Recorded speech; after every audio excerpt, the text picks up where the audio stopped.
4 ኪሎ ሆኖ ማውራት አይደለም። የቅድስና ስፍራ ያሉትን ወደ ገዳማት ሄዶ መመልከት እነዚህ ያሉትን በሞታንሳ ቅዱስ ሚካኤል አንድነት ገዳም የወንዶቹ ቤት ማየት ያስለቅሳል።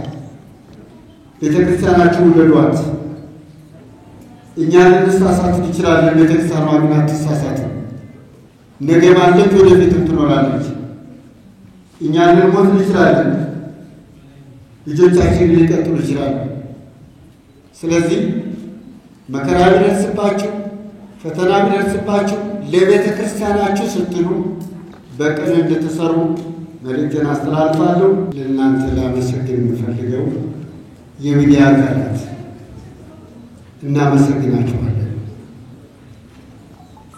ሁልጊዜ በማስታወቂያ ስራችሁ የሞታንሳ ቅዱስ ሚካኤል አንድነት ገዳም እንደ መመሪያ አድርጋችሁ ብትይዙት እግዚአብሔር በረከት ይጎበኛችኋል። የገዳማት አባቶች በረከት ረድኤት አይለያችሁ። እናመሰግናችኋለን። በዚህ በመቀጠል ማህበረ ቁስቋም የሚያደርገው እንቅስቃሴ ልባዊ ምስጋናችንን እናመሰግናለን። ብዙዎች መግለጫ በሚሰጡበት ጊዜ የምትናገሩ ሰዎች አላችሁ። አባቶቻችን ማወቅስ እናውቃለን፣ የምንናገር ደግሞ እንሆናለን፣ እናልቃለን። ዛሬ የምናቆመርምበት ሳይሆን ወደ እግዚአብሔር የምንጸልይበት ዕለት ወቅት ነው፣ ሰዓት ነው። ሀገራችንን ያለችበትን ሁኔታ ከጦርነት ወጥታ ወደ ሰላም የሚታወጅበት ዓመት ያድርግልን ብለን ነው የምንወስደው። ይህ ማህበር እያደረገ ያለው እንቅስቃሴ በእውነቱ አዲስ አበባ ያለው መነኮሳት ሄዶ ያን በረሃ ቢያዩ ጥሩ ነበር እላለሁ። 4 ኪሎ ሆኖ ማውራት አይደለም። የቅድስና ስፍራ ያሉትን ወደ ገዳማት ሄዶ መመልከት እነዚህ ያሉትን በሞታንሳ ቅዱስ ሚካኤል አንድነት ገዳም የወንዶቹ ቤት ማየት ያስለቅሳል። በመላው ዓለም የምትገኙ ኢትዮጵያውያን ገዳሙ ቤተክርስቲያኑ መሰራት አለበት። የአባቶች ማረፊያ መሰራት አለበት። ትምህርት ቤቱ መሰራት አለበት። ሆስፒታል መሰራት አለበት። የጀመራችሁት እቅድ ያስደስታል። እግዚአብሔር ይባርካችሁ። በጣም ጠንካራ ልጆች አሉ። በማህበሩ የተደራጁ በማህበሩ የተጠናከሩ ጎበዞች አሉና ጥንካሬያችሁን እግዚአብሔር እየባረከ እየቀደሰ ጉልበት እንድሰጣችሁ እግዚአብሔር ይፈቅድላችኋል። እናንተ ሚዲያ አካላት ቤተክርስቲያናችሁ ውደዷት። እኛ ልንሳሳት እንችላለን። ቤተክርስቲያኗ ግን አትሳሳትም። ነገ ማለች ወደፊትም ትኖራለች።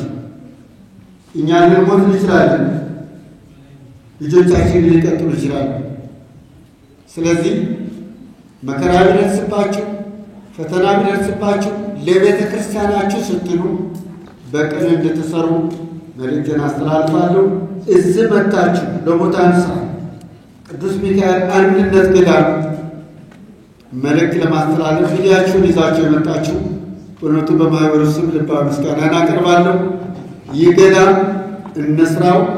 ይህ ገዳም ተሰርቶ ለፍጻሜ እንድናበቃ በአረብ ዓለም ያላችሁ፣ በእስራኤል ያላችሁ፣ በአውሮፓ ያላችሁ፣ በአውስትራሊያ ያላችሁ፣ በካናዳና በአሜሪካ በአፍሪካ ሀገር ያላችሁ በተለያየ ዓለም የኢትዮጵያ ሕዝብ ያልተበተነበት የለምና ለዚህ ገዳም እንድትረዱ መልእክቴን አስተላልፋለሁ። ስላዳመጣችሁ አመሰግናለሁ። እንኳን ለብርሃነ መስቀል በሰላም አደረሳችሁ። እዮሃ አበባዬ መስከረም ጠባይ በአደይ አበባ በዚህ ወር ላይ ሰላም የሚታወጅበት ምሕረት የሚታወጅበት ያድርግልን ለሀገራችን። ሕዝባችንን ከጭንቀት ሕዝባችንን ከስጋት አምላካችንን ይጠብቅልን። የአምላካችን ቅዱስ ፈቃድ ይሁንልን። ወስብሐት ለእግዚአብሔር አሜን። አባቶቻችን ሊቃውንተ ቤተ ክርስቲያን ተከበራችሁ ሚዲያ ክፍሎች እዚህ ጥሪ ደርሳችሁ የመጣችሁ ሁሉም ባለሙያዎች ያው እግዚአብሔር ስም እንደምን አላችሁ። ያለኝ መልእክት ሙታን ሳማር ቅዱስ ሚካኤል አንድነት ገዳም አስመልክቶ ያው በቅድም በሚዲያ በተለያዩ የማስታወቂያ መገለጫዎች ሲገለጹ ቆይተዋል። የተሰሩት ስራዎች በምዕመናን የኢትዮጵያ ኦርቶዶክስ ተዋሕዶ ቤተክርስቲያን አማኞች ምዕመናን ባደረጉት ግዳፍ የተሰራዎችን አይታችኋል። ይሄ ስራ ብዙ አድካሚ ዳገት አቀበት ነበርና የእግዚአብሔር ፈቃድ ተጨምሮበት ያን ያህል በ10 ወራትና 11 ወራት ውስጥ ነው የተሰራው። ያው እንግዲህ በሰው አቅም በሰው ኃይል በእንትንም ተሰራ ለማለት በጣም የሚገርም ነው። ምክንያቱም ተዳፋቱን አመጥቶ አስተካክሎ መስራት በጣም ከባድ ነበርና እግዚአብሔርም ተጨምሮበት እዚህ ደርሷል። የምዕመናን በያሉበት የሚያደርጉት ግዳፍና ጸሎትም ጭምር ተጨምሮበት ነው ይሄ ሊሆን የቻለው። እንግዲህ ይህንን ያደረጉ ምዕመናን እናቶች፣ አባቶች እንግዲህ አባቶቻችን ብፁዕ አቡነ መቃርዮስ ወርደ ቦታው ላይ ተውታል። እስከዚህ ድረስ ይህን ግዳፍ ተደርጎበት በእግዚአብሔር ቸርነት በሰው ርብርብ ተሰርቷል።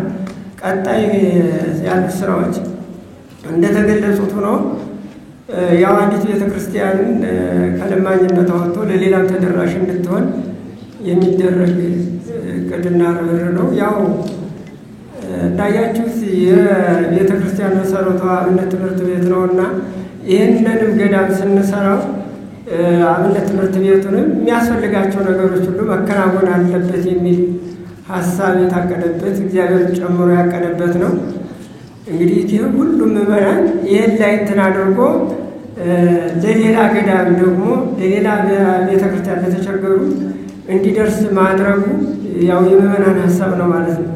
አሁን ምዕመናን ባደረጉለት ይህ ቤተክርስቲያን አሁን የገዳም ወደ 33 አልባሳትን ለሌላ ቤተክርስቲያን ገድፏል። ይሄ ማነው? ከምዕመናኑ የተገኘ ነው። እነዛ ደግሞ ምንም የሌላቸው ልብስ የሌላቸው ስለሆኑ ይህንን ያደረገበት ምዕመናን ባደረጉለት ርብርብ ለእኔ ብቻ አልጠቀም አላለም። ይህንንም ደግሞ ለድሃ ቤተክርስቲያን ሰጥተዋል። እና ስራዎቹ ምንድናቸው ከተባለ ቅድም በተዘረዘሩት ባያችሁት ልክ ተሰርተው ያው የአባቶች ቤት እንዳያቸዋት ጎጆቹ ለጸሎትም ለማደሪያም አስቸጋሪ ነው። ግማሹ አባቶች ደጅ ነው የሚያድሩ። ለምን ደጅ ያድራሉ ከተባለ ቤቲቱ ስለማትበቃቸው ነው። ይሄ ሆኖ ግን በእናንተ ርብርብ ይደረግልናል ብለን እናምናለንና ስራዎቹ አንደኛ ቤተክርስቲያን ያው ያያቸዋት ምዕመናን ቢመጡ አሁን ምን ይቆማል? ይቆምበት ቦታ ምንም የለም። እቺ ያያቸዋት ቤተክርስቲያን አንዲት እህት ነው የሰራችልና ለጊዜው ማቆያ ሆናለች።